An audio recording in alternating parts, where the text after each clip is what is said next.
A few months ago, my friend Yoko and I went to a girl's house for a sleepover. I didn't know the girl very well. Her name was Emmy, and she was a friend of Yoko's. They went to the same school when they were kids. Emmy was a strange girl. She was very quiet and seldom said anything. Her parents went out for the night, and we were left alone in the house. We got changed into our pajamas and sat around trying to tell ghost stories. The problem was, we didn't know very many, and the ones we knew were kind of lame. All of a sudden, Emmy perked up. "I know a good website," she said. She opened up her laptop and clicked on one of the bookmarks. We gathered around her and looked at the website. It had a lot of scary stories from all over the world, including Japan. Emmy scrolled down the page while we stared at the monitor. Yoko pointed to one of the stories. "What's this one?" she asked. For a moment, Emmy's face changed to a serious frown. "You're not supposed to read that one," she said. "It's dangerous." "This whole website is creepy," I said. "Is this supposed to be for kids?" asked Yoko. "No," Emmy replied in a serious tone. "It's definitely not for kids. Some of the stories and games are really dangerous, like this one." She clicked on the link for one story. It seemed very strange. There was a picture of a woman with long, dark hair, but her face was disturbing. It made me sick to look at it. The text said, "The person who wrote this story is not human." "You're not supposed to listen to this story," said Emmy. "So let's not listen," replied Yoko. "Yeah, let's just go to bed," I said. I had a strange feeling about this site. I mean, where did they get all these weird stories from, and why did they collect them? Who would even make a site like this?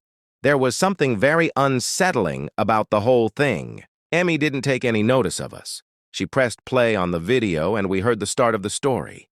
As soon as I heard that weird voice, it freaked me out. I put my hands over my ears and left the room. Yoko followed me. We waited in the bathroom until it was over. I can't remember what the story was about, but I do recall that it was very short. It seemed more like a poem than a story, but it didn't rhyme. When we came back in, Emmy had a strange look on her face. "See, nothing happened," she said. Not long after that, we decided to go to bed. We were very sleepy. Emmy got into her bed, and I lay down on the futon beside Yoko. We turned off the lights and went to sleep. I always have trouble sleeping when I stay in someone else's house. In the middle of the night, I was awoken by a strange sound. After a minute or so, I realized it was Emmy. She was making small noises in her sleep like, hmm. It sounded as if she was having a bad dream. I shook Yoko to wake her up. "Maybe Emmy shouldn't have read that story before going to bed," she mumbled. I tried to go back to sleep, but Emmy's moans became louder. Then she started talking in her sleep. "How did you find?" she muttered. I nudged Yoko, and we both lay there listening to her. "How did you know?" she muttered. I do not think sleep-talking very tone that was clearly," I said. "You are facing over there still, but I thought Kana happened already. Is Yoko?" "Must be a weird nightmare," said Yoko. Just as she said that, Emmy suddenly got up out of bed. The way she moved was jerky, like a puppet.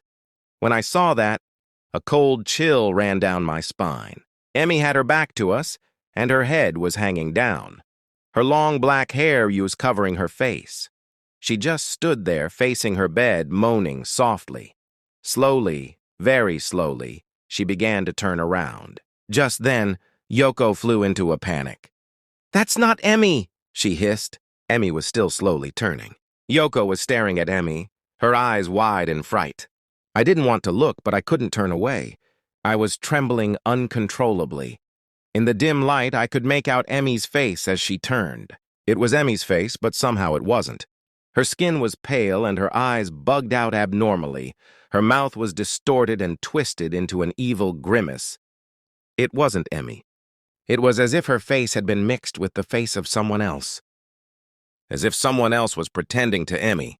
In a voice that didn't sound human, she whispered, "I want to know how—" I don't remember what happened after that. I think Yoko and I passed out. When I woke up, it was morning. Yoko was lying on the futon beside me, but in the bed there was just a discarded pair of pajamas. There was no sign of Emmy anywhere. We went downstairs, but the house was empty.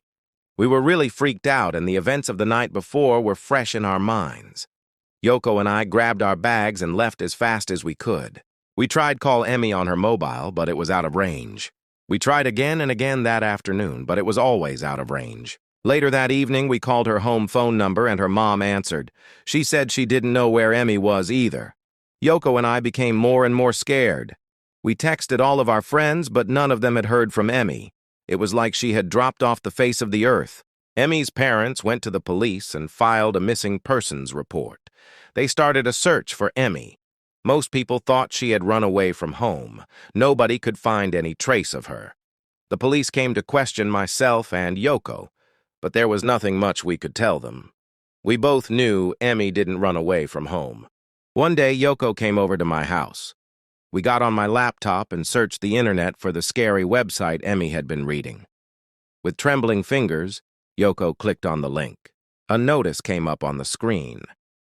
"This story has been removed," it read. "Do not try to find this scary story. It is too dangerous." We searched through the site, but we couldn't find it. Ever since then, I've had trouble sleeping. I'm scared that when I wake up, I won't be here anymore.